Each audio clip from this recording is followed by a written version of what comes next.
네, 반갑습니다. 방금 소개받은 진보네트워크센터 대표 맡고 있는 오병일입니다. 먼저 제 발제 시작하기 전에 잠깐 한 가지 같이 고민을 좀 해봤으면 좋겠습니다. 며칠 전에 이 토론회를 준비를 하면서 이렇게 딱 자보를 봤거든요. 웹 자보를 봤는데 깜짝 놀랐습니다. 저도 좀 당혹스러웠는데요. 이 토론자 패널들 발제 토론자 사회자 이렇게 딱 다 보니까 다 남자들인 거예요. 물론 의도하지 않았겠지만 저희도 이제 공동 주최 단체인데 이렇게 구성을 해도 되나?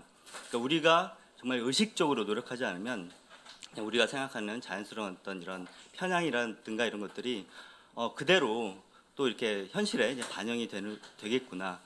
이건 인공지능도 마찬가지가 아닐까 싶습니다. 우리가 현실에서 어떤 편향이라든가 문제점, 모순들을 의식적으로 이것이 인공지능에 반영되지 않도록 노력하지 않는다면 인공지능 그대로 어떤 인간의 악습을 반복할 것이 아닐까. 우리가 인공지능 규제를 얘기를 하는 것은 어떻게 보면 이런 얘기가 아닐까라는 생각이 들었습니다. 저는 인공지능 그 규범의 국제적인 흐름과 시사점을 다룰 텐데요. 지금 20분 주어졌기 때문에 아주 빠르게 진행을 하도록 하겠습니다. 첫 번째 슬라이드는 이 고위험 인공지능의 어떤 규제 필요성에 대해서 국제적인 인식이 확산되고 있다라는 얘기입니다. 올해 5월만 해도 AI 서울 정상회의가 개최된 바 있고요. 이미 유엔은 2020년부터 그 인공지능 사용에 대해서 책임성을 완전하게 보장하는 법률 체계를 갖추고 또 감독 체계를 수립하라고 얘기를 한 바 있습니다. 올해 3월에도 유엔 총회에서 결의안이 채택이 되는데요. 전 세계적으로 최초로 AI에 초점을 맞춘 유엔 총회 결의안이라고 합니다. 저는 최근에 나온 이 보고서를 주목을 하고 있는데요. 이게 작년 이제 AI 안전 정상회의에서 이제 보고서 작성을 결의한 이후에 이제 서울 정상회의를 마쳐서 이제 중간 보고서가 나온 것입니다. 유수아 벤지오 교수가 의장을 맡고 75명의 AI 전문가가 참여를 해서요. 현재 범용 AI, 첨단 AI의 어떤 위험성이 정말 과학적으로 어느 정도 수준인지 또 어떻게 완화할 수 있는지를 다룬 보고서입니다. 이 보고서에 따르면 범용 AI 위험을 이렇게 크게 세 가지로 이렇게 다루고 있다고 합니다. 그래서 이러한 어떤 이 AI의 위험성에 대한 과학적 분석도 좀 이루어지고 있고 이런 어떤 과학적 분석에 기반해서 여러 가지 규율 체계가 마련되어야 할 것으로 보이는데요. 저는 오늘 크게 유럽과 미국의 규제 체제에 대해서 소개를 드리려고 합니다. 우선 유럽연합 인공지능 법안인데요. 다들 아시겠지만 올해 그 2021년에 이제 처음 이제 그 초안이 발의가 돼서 올해 이제 유럽 의회와 이사회에서 공식적으로 이제 통과가 된 바 있습니다. 이 유럽 연합의 인공지능 정의를 먼저 보자면 이 OECD 정의를 차용을 했습니다. 다시 말하면 유럽 연합도 국제적인 어떤 이 인공지능에 대한 규범에 참여하겠다라는 이제 노력으로 이제 보이고요. AI 액트의 적용 범위는 어쨌든 유럽 시민에 영향을 미치는 인공지능을 모두 포괄하는 것으로 이렇게 규정을 하고 있습니다. 다들 아시겠지만 그 유럽연합의 인공지능 법안은 소위 말하는 위험 기반 접근을 취하고 있습니다. 그래서 이제 우리가 수용할 수 없는 그런 인공지능부터 고위험 인공지능, 그다음에 제한적인 위험을 가진 인공지능으로 구분하고 그런 어떤 위험성에 맞춰서 그에 맞는 어떤 규율 체계를 도모하고 있습니다. 금지되는 인공지능에는 이렇게 8가지 정도의 인공지능을 규정을 하고 있는데요. 지금 빨간색으로 표시되고 있는 부분이 초안과 이제 달라진 그런 새로운 부분입니다. 여기 보시면 예를 들면 이제 그 생체인식 분류 시스템이라든가 개인의 어떤 프로파일링에 기반해서만 이 범죄 위험성을 평가하는 그런 시스템이라든가 인터넷이나 그 인터넷에서 이제 사람들의 얼굴 정보를 수집해가지고 이 얼굴 인식 데이터베이스를 생성하는 AI 시스템, 이게 이제 미국에서 클리어뷰 AI라는 상업적으로 실제 어떤 회사가 운영을 하고 있습니다. 이런 것들을 유럽에서는 이제 금지하고 있는 것이죠. 그럼 과연 이제 우리가 던져볼 질문들은 이러한 AI를 한국에서는 그럼 어떻게 할 거냐? 우리는 허용을 할 거냐? 허용을 한다면 그 근거는 무엇이냐? 사실 이런 질문들을 우리는 던져봐야 된다고 생각을 합니다. 자, 그 다음에 이제 고위험 인공지능 시스템인데요. 고위험 인공지능은 크게 두 가지입니다. 하나는 안전에 영향을 미치는 인공지능 시스템, 두 번째는 인권에 영향을 미치는 인공지능입니다. 그래서 부속서 2일의 어떤 이 법률이 주로 이제 안전에 영향을 미치는 인공지능 시스템을 규율을 하고 있고 부속서 3이 고위험, 그러니까 인권에 영향을 미치는 인공지능 시스템을 지금 이 목록에 나와 있는 바와 같이 이제 규율을 하고 있습니다. 그래서 이러한 고위험 인공지능 시스템 같은 경우는 여러 가지 의무를 부과하고 있습니다. 여기 나와 있는 것이 다 인공지능 법안에서 이제 규정하고 있는 의무들인데요. 그러니까 인공지능 이 제공자에게 이제 부여하는 의무들입니다. 이런 의무들을 잘 보시면 대부분 이런 것들입니다. 고위험 인공지능은 위험하잖아요. 위험하니까 이 위험을 어떻게 식별하고 완화할 것인지, 그 다음에 이후에 어떤 문제가 생겼을 때 이런 것들을 책임 소재를 추적하기 위해서 어떠한 근거를 마련해야 되는지, 그다음에 인공지능을 출시한 다음에 또 어떤 의무를 부여하고 또 그 인공지능을 실제 사용하는 사람들에게 예를 들면 투명하게 고지한다든가 이런 어떠한 조치를 취해야 될 것인지와 관련된 그런 의무들을 규율을 하고 있습니다. 네, 그 다음에 이 초안이 나온 이후에 사실 이제 2022년 말부터 챗GPT가 전 세계적으로 이제 유행을 했죠. 그래서 이런 이 법안에서도 이제 범용 AI를 어떻게 규율할 것인가라는 내용들이 새롭게 포함이 됐습니다. 그래서 아까 말씀드린 고위험 인공지능과 별개로 이 그러니까 범용 인공지능에 대해서는 이제 별도의 의무를 부과를 하고 있는데요. 특히 저는 이제 흥미로운 것이 훈련 콘텐츠 이런 것들이 지금 공개되고 있지 않지 않습니까? 그래서 근데 이제 유럽연합 법안에서는 훈련 콘텐츠를 충분히 상세한 어떤 요약본을 공개를 해라라는 이제 의무를 부과를 하고 있고요. 특히 이제 시스템적 위험이 있는 범용 AI, 즉 거대 인공지능을 얘기를 하는 거겠죠. 이런 인공지능에 대해서는 예를 들면 이제 적재적 테스트를 수행을 해서 문서화하고 이런 시스템적 위험을 평가 완화하고 또 어떤 사고가 났을 때 이런 것들을 관련 당국에 보고해라 이런 의무들을 부과하고 있는데요.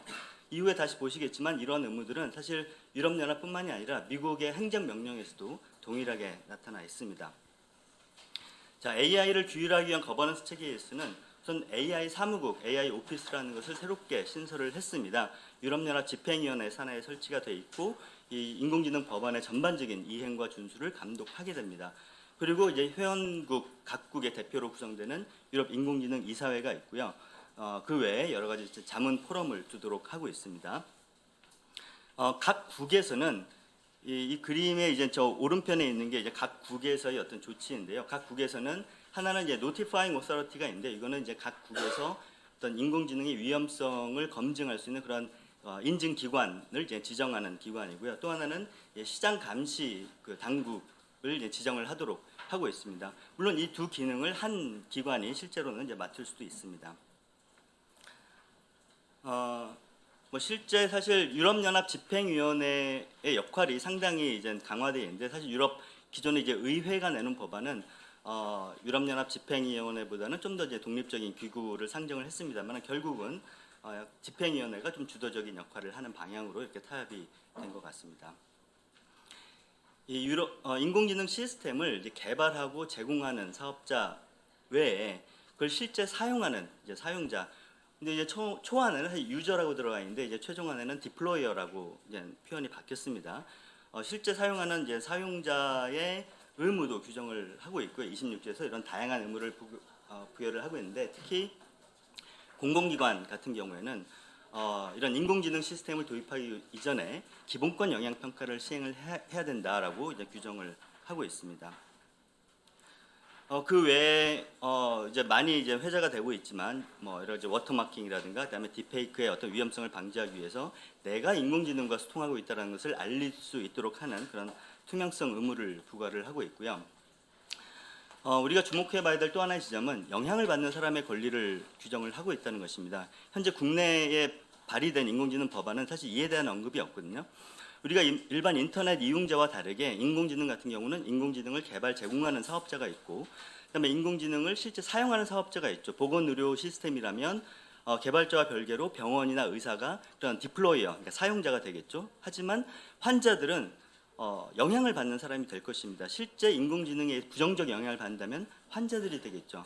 그래서 그런 영향을 받는 사람들이 인공지능에서 피해를 봤을 때 어떻게 할 것인지, 어떤 권리를 가지고 있고 어떻게 구제를 받을 것인지 이런 내용에 대해서 이제 규정을 하고 있는데 현재 이제 국내에서도 사실 중요한 거는 피해자를 그 위험성에 대한 어떤 영향을 받는 사람을 구제하는 거잖아요. 그렇기 때문에 이 규정을 반드시 좀 고려를 해야 되지 않을까라고 생각을 합니다.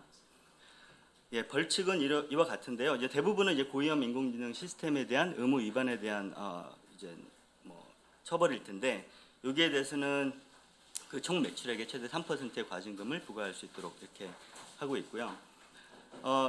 이미 이제 통과가 됐고 아마도 이제 대부분의 조항들은 2년 후에 실질적인 발효를 할 것으로 생각을 합니다. 정리를 해보자면 이 유럽연합 AI 법안 같은 경우는 세계 최초로 인공지능을 포괄적으로 규율하는 법입니다. 하지만 지금 보시다시피 2년 후 정도에 발효가 될 거기 때문에 어떻게 보면 실질적으로 한 2년 동안 규제가 유예될 사실 우려도 있다 이렇게 이제 볼 수 있을 것 같고요.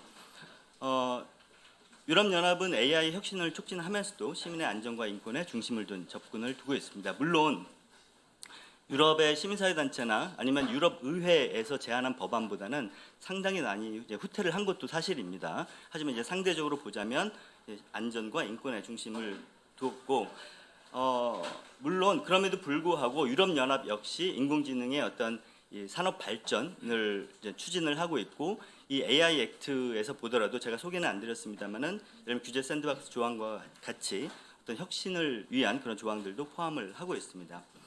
저는 유럽연합 법안이 AI 위험성에 대한 상당히 이제 체계적인 접근을 하고 있다고 생각을 하고요. 저는 중요한 것이 우리가 AI 법안, 유럽연합의 AI 법안을 어떻게 참고할 거냐, 사실 이 문구를 어떻게 가져올지 말지에 대한 논의가 아니라 여기서 던지는 질문들에 대해서 우리는 어떻게 답할 거냐. 아까 말씀드렸다시피 금지된 인공지능을 우리는 어떻게 바라볼 거냐. 우리 상황에서는 어떤 것이 금지된 인공지능이 되어야 하느냐. 또 고위험 인공지능에 대해서는 어떠한 의무를 부여해야 될까. 이런 질문들에 대해서 우리가 이제 답하는 과정이 또 우리 국회에서도 이루어져야 될 것이라고 생각을 합니다. 두 번째, 미국 인공지능 행정명령에 대해서 간단히 말씀드리겠습니다. 미국 역시 아직 이제 포괄적인 법률은 없지만 국가 인공지능 이니시티브 법과 같은 일부 법은 이제 존재하고요. 그다음에 여러 가지 행정명령의 형태로 규율을 하고 있는데 이제 작년 10월 30일 날 바이든 정부에서도 그 행정명령을 발표한 바 있습니다. 국의회 같은 경우는 올해 5월 달에 미 상원에서 AI 정책 로드맵을 발표를 했습니다. 다시 말하면 아직 법안은 없지만 이런 어떤 이 의제를 담고 있는 법안이 필요하다라는 이제 로드맵을 밝힌 거죠. 인공지능 행정명령은 주로 연방기관의 AI 사용하고 강력한 AI, 아까 이제 유럽으로 보자면 범용 AI 혹은 파운데이션 모델 이렇게 얘기하는 이런 것들을 이제 규제하는데 초점을 두고 있고 이런 8가지 의제에 대해서 각 정부 부처가 어떠한 조치를 취해야 되는지를 다루고 있습니다.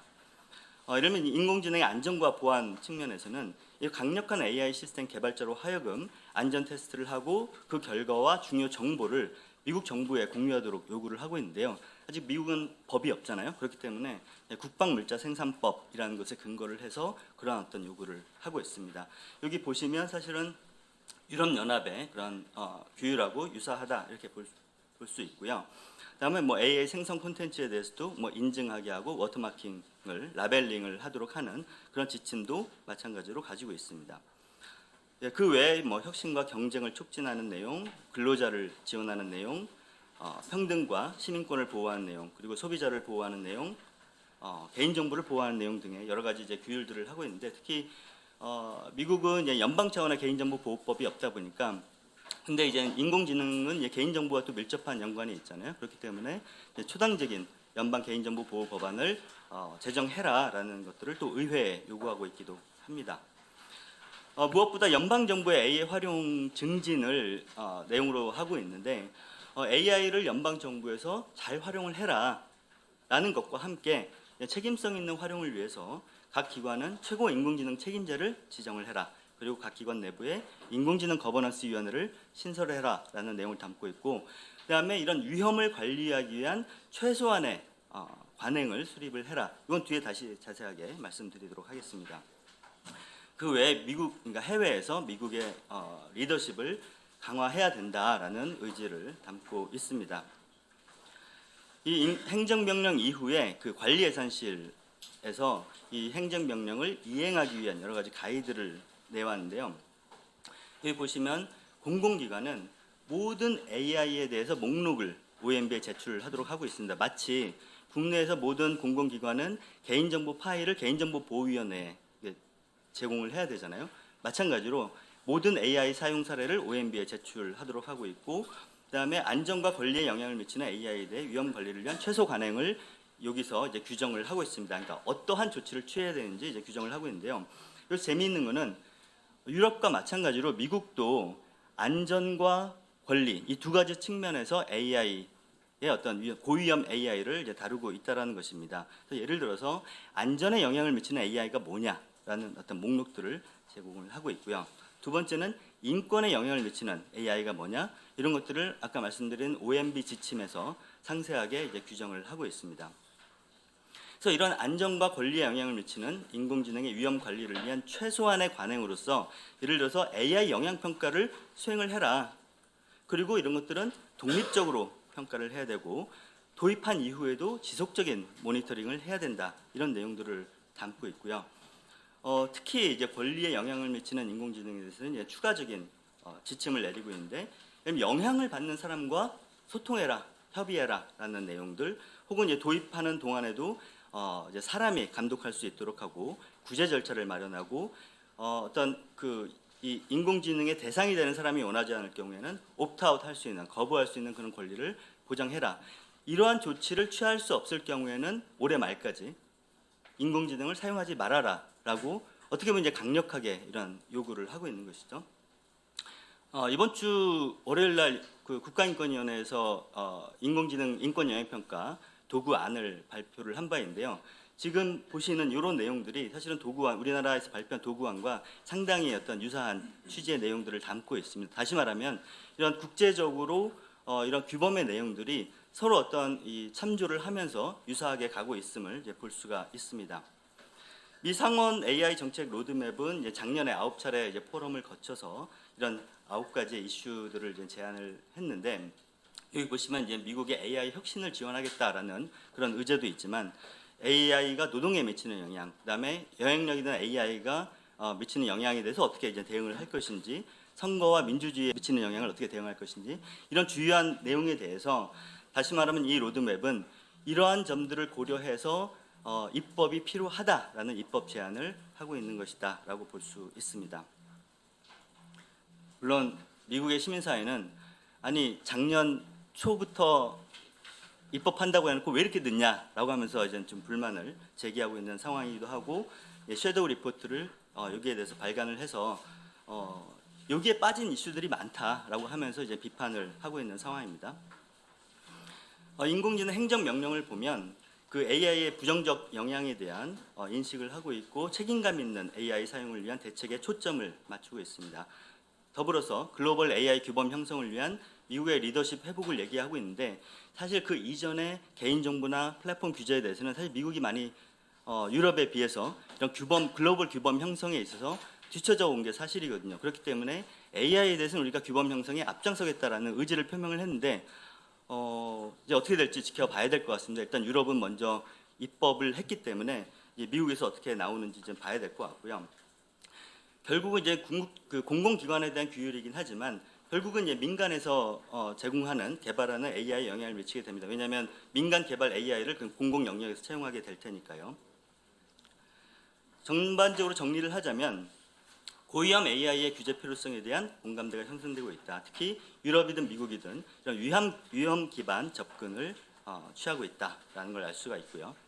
인공지능의 규제 방식은 뭐 여러 가지 얘기가 있지만 저는 포괄적 규율도 필요하고 부문별 규율도 필요하다. 왜냐하면 각 부문 간에 차이가 있다면 사실은 일관성이 결여될 수 있기 때문에 포괄적인 AI 법안이 필요하고 더불어서 각 부문의 특성을 반영한 그러한 규율도 필요하겠다. 법적 규제와 자율 규제 사실 좀 모순된 얘기는 아니라고 생각을 합니다. 당연히 어떤 최소한의 책임성을 위한 법적 규제는 필요하고 하지만 법이 모든 것을 규율할 수 없기 때문에 당연히 그 이상의 어떤 이 책임성을 위한 자율 규제가 같이 가야 되는 방향이 맞지 자율 규제를 명분으로 해서 법적 규제를 회피하는 방향이 되어서는 안 된다라고 생각을 하고요. 산업 육성과 규제도 사실 배치되는 것으로 얘기되고 있는데 사실 육성과 규제는 배치되는 것은 아니죠. 그러니까 누구나 그런 걸 공감을 할 것입니다. 우리가 과도한 규제에 찬성하는 사람은 없을 겁니다. 또한 노 규제에 대해서 무규제에 대해서 이제 찬성하시는 분들도 없을 거예요.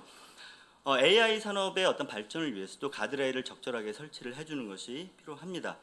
규제의 목적은 기업에게 부담을 주고자 하는 것이 아니고 안전과 인권을 보호하자는 것이고요. AI 규제를 하면 산업이 위축될 것이다라는 주장은 사실 논점을 회피하고 있다라고 생각을 합니다. 그러면 거꾸로 산업이 위축되면 안전과 인권을 보장하지 않을 겁니까? 그것이 아니라면 우리가 논의해야 될 부분은 현재 AI 위험성이 어디까지 어느 정도이고 이것을 규제하기 위해서 어느 정도의 규율체가 필요하냐, 사실 여기에 논의를 초점을 맞출 필요가 있다라고 생각을 합니다. 아까 말씀드린 그런 과학 보고서에서도 이런 위험성을 지적하고 있는데요. 지금 전 세계적으로 AI 경쟁이 워낙 치열하다 보니까 안전에 대한 조치는 소홀해질 수 있다. 규제 역시 마찬가지인데 규제가 바닥을 위한 경쟁으로 갈 수 있다.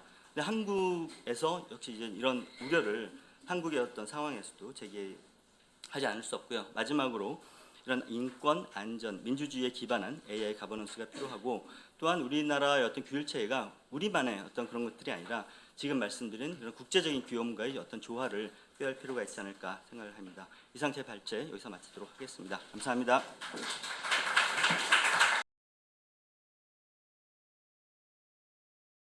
네, 그 22대 국회 인공지능법 입법 방향에 대해서 발제하도록 하겠습니다. 앞서 오병일 대표님께서 해외 사례들을 잘 설명해 주셨고 어느 정도 쟁점은 말씀을 해 주셨다고 생각이 듭니다. 저는 22대 국회에서 지금까지 발의되어 있는 법안들 좀 검토하고 그 인공지능과 관련된 기본법의 기본적인 제정 방향을 말씀드리도록 하겠습니다. 지금 그 현재까지 인공지능 기본법과 관련돼서 발의되어 있는 법안은 발제문에는 5개라고 되어 있는데요. 그 최근에 권칠승 의원님 안까지 발의가 되어 있는 실정입니다. 그래서 6건이 지금 발의되어 있습니다. 제가 이 발제문을 정리한 기준에서는 5건이었고요. 어찌되었든 근데 이 법안 중에서 국민의힘 당론 법안이 있습니다. 그래서 108인 전원이 발의하신 그런 법안도 존재를 하고 있고요. 그래서 인공지능법과 관련돼서는 국회에서는 상당히 큰 관심을 가지고 있다 이렇게 말씀드릴 수 있고요. 국회 개원 첫날부터 인공지능 기본법이 발의되어 있습니다. 73페이지에 보시면은 인공지능 기본법과 관련돼서 법안의 개요를 좀 정리를 했는데요.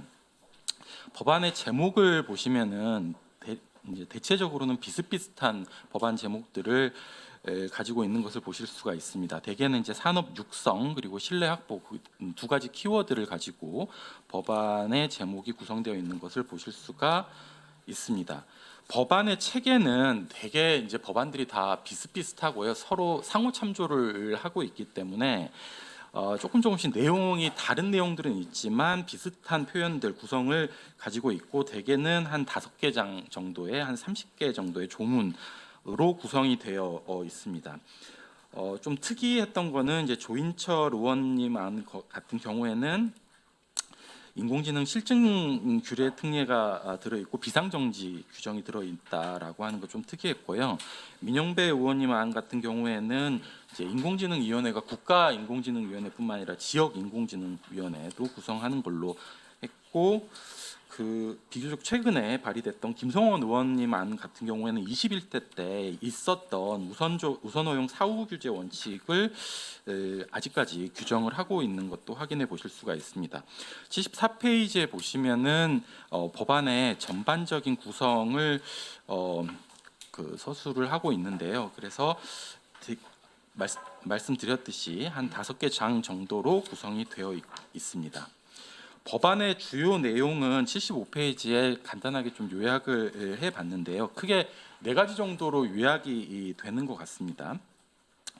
첫 번째로는 그 육성 및 신뢰 확보를 위한 추진 체계로서 이제 가장 대표적으로는 이제 인공지능위원회를 국가 차원 또는 지역 차원에서 설립을 하고 특히 뭐 대통령이나 이제 국무총리 소속으로 두도록 하고 있다. 그리고 기타 뭐 전문위원회나 등등의 위원회들을 설치하고 있다라고 하는 거고요.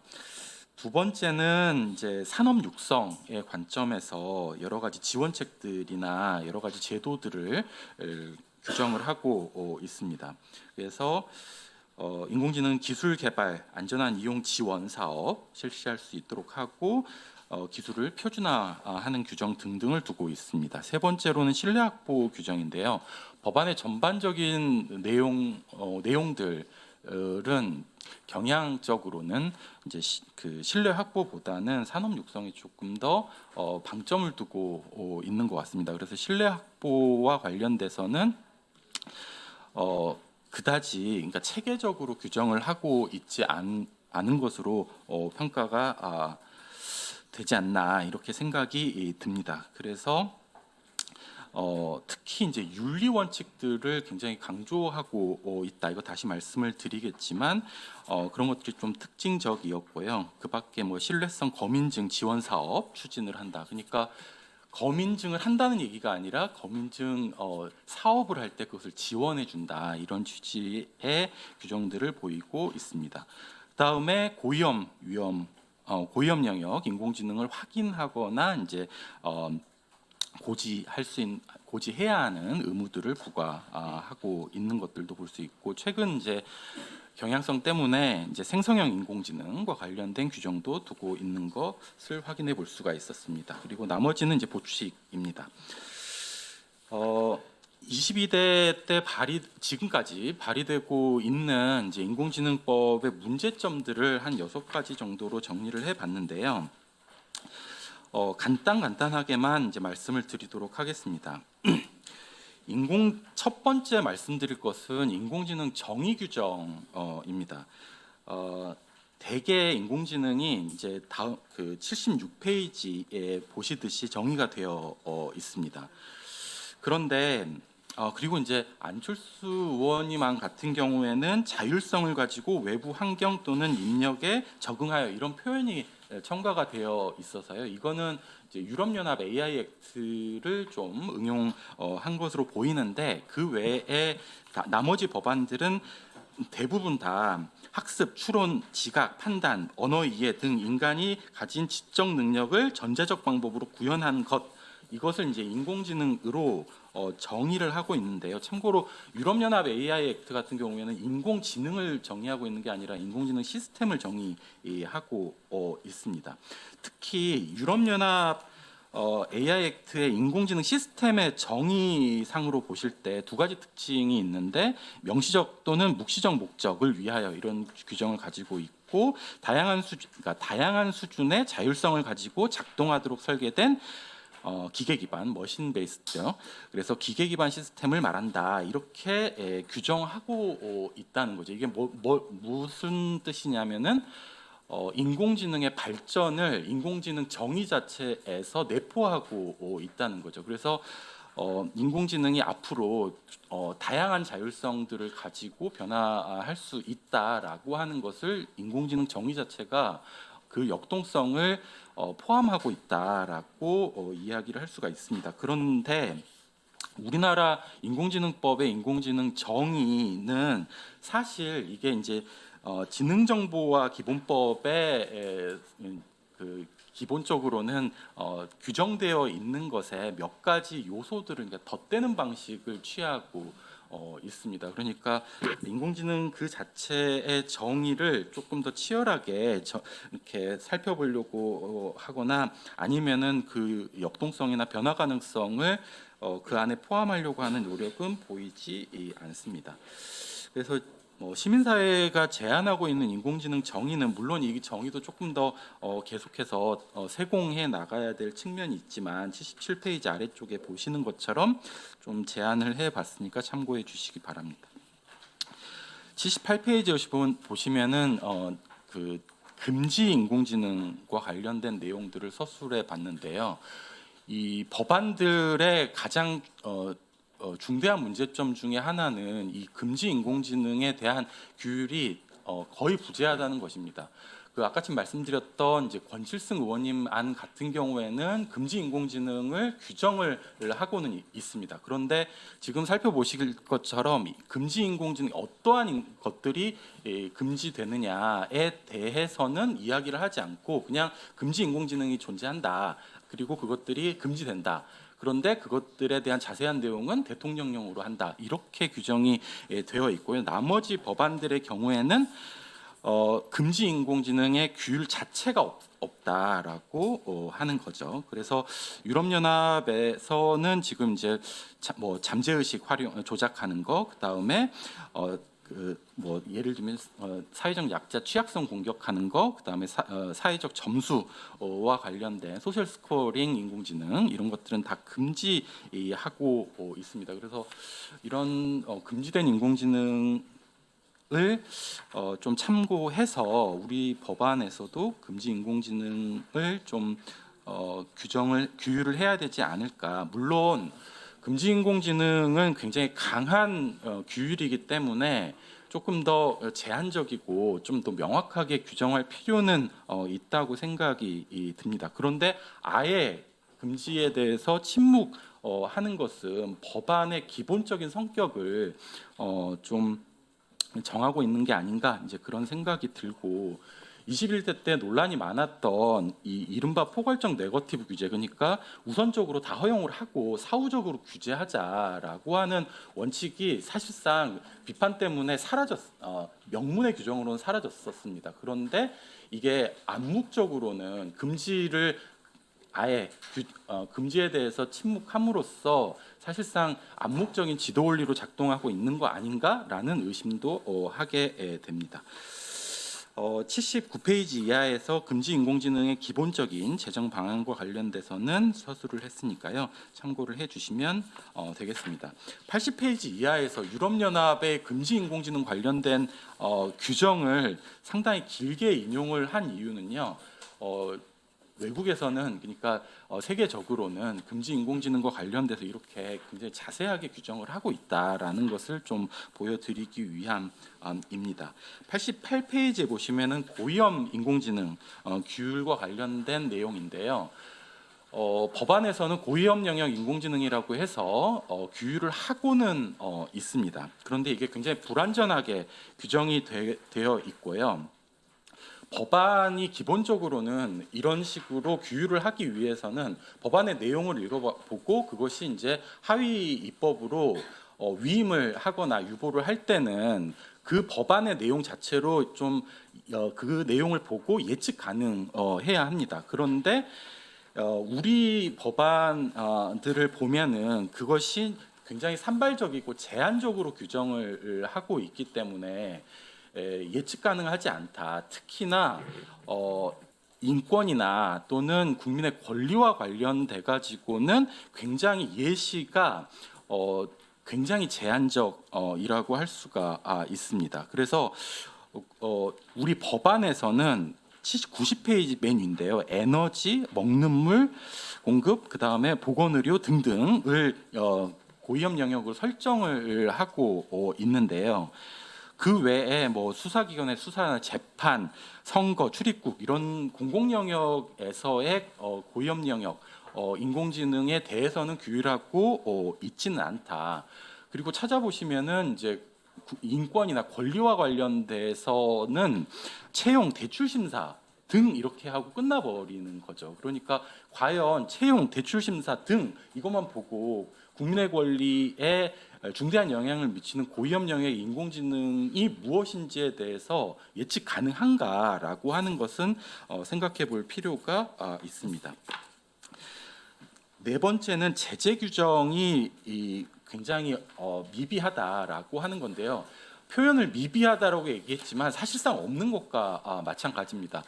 앞서 발제에서 보시면 금지 인공지능 7%, 고위험 영역 3% 굉장히 강한 과징금을 부과하고 있다는 것을 보실 수가 있는데요. 우리는 거의 없다라고 하는 거죠. 미국이 없다라고 얘기를 하지만 사실상으로는 굉장히 강한 행정명령이란 한계에도 불구하고 차별금지 등등과 관련돼 가지고는 사용을 중단하도록 하는 규정도 두고 있다라고 하는 거고, 여러 가지 제재 규정들도 마련을 해두고 있습니다. 우리 법안의 경우에는 그러면 뭐 어떤 그 제재나 아니면 금지 규정을 두고 있느냐 또는 의무 규정을 두고 있느냐 했을 때 공통적으로 확인되는 것은 사전 고지 의무 정도만 부과를 하고 있고, 그마저도 제재 규정을 두고 있지는 않습니다. 그러니까 AI 액트로 예를 들면 활용자 등등의 경우에는 책무를 이제 부과를 해야 하고 있는데, 그것에 대해서 그러니까 자율적인 방안을 마련해봐라라고 하는 책무 정도만 두고 있기 때문에 사실상 두고 있지 않다. 제재 규정 뭘 두고 있느냐? 그러면 인공지능위원회에 이제 직무상 비밀 누설하면은 좀 제재를 하는 그 정도 있고요. 앞서 말씀드린 것처럼 발의된 법안에서는 그러면은 제재 규정은 거의 안 두면서, 그러면 어떻게 그 안전이라든지 아니면은 인권 보장을 할 수 있도록 하고 있느냐? 이제 기본적으로 프레임은 윤리 프레임인 것 같습니다. 그래서 사실 이제 과기정통부 등등이나 아니면 산하 단체 기관, 연구기관 등에서 이제 사실 굉장히 열심히 추진을 하고 있고, 사실 굉장히 좋은 프로젝트들이긴 하거든요. 그래서 윤리 가이드라인 등등 지침들을 계속해서 발표를 하고 있고 좋은 참조가 되고는 있습니다. 그런데 윤리 프레임의 경우에는 물론 그거 자체가 가지고 있는 자율 규제의 장점들을 살릴 수 있는 측면이 있지만, 지금 이게 우리가 논의하고 있는 것은 인공지능의 인권 보장 등등과 관련 또는 신뢰 확보와 관련되어 있는 법률을 다루고 있기 때문에 제재 규정들, 특히나 과징금 조항 등등이나 아니면 실효적인 제재들을 할 수 있는 조항들을 마련해야 된다. 마련하지 못한 이유는 사실상 금지 규정은 아예 규정을 포기했고, 고위험과 관련돼 가지고는 그냥 산발적이고 제한적으로 규정을 했기 때문에 제재와 관련된 실효적인 규정들을 두지 못하고 있는 거 아닌가, 그런 생각이 듭니다. 다섯 번째는 범용 인공지능의 규율과 관련돼서는 결론만 말씀드리면, 세계적으로는 이 범용 인공지능과 관련된 규정들을 계속해서 해 나가고 있고, 이러한 규범들이 생성되어 가고 있는 시점인데, 우리 법안의 경우에는 생성형 인공지능과 관련된 제한적인 규정은 두고는 있지만 범용 인공지능과 관련돼서 어떠한 정의도 발견되고 있지 않다. 따라서 범용 인공지능을 규율하고 있지도 않고 어떠한 의무를 부과하는 것도 지금까지는 없다. 생성형 인공지능 외에는 그렇습니다. 마지막으로 인공지능 거버넌스 문제인데요. 법안에서 가장 이제 심혈을 기울여서 만들어야 될 게 사실 거버넌스 체계라고 할 수가 있습니다. 그리고 이거는 아까 지금 이제 민영배 의원님 안에서도 이제 볼 수 있었던 것처럼 이제 국가 차원 또는 중앙 차원뿐만 아니라 지역 차원의 거버넌스도 사실 염두에 두기는 해야 할 것 같습니다. 그런데 인권위가 이제 잘 보여줬던 건데요. 이 인공지능 거버넌스와 관련돼서는 독립적이고 효과적으로 감독할 수 있는 체계가 필요하다라고 하는 거. 그래서 독립성 그리고 효과적인 감독 체계, 이게 수립되어야 하는 거고요. 구글사에서 AI 백서가 있는데요. 이 백서의 내용 중에 좀 특이했던 거는 권고를 할 때, 이 거버넌스 체계와 관련돼서 권고를 할 때 AI의 이 범용적 특성을 고려해야 된다. 영어로는 크로스 커팅이라고 이제 표현을 했던데요.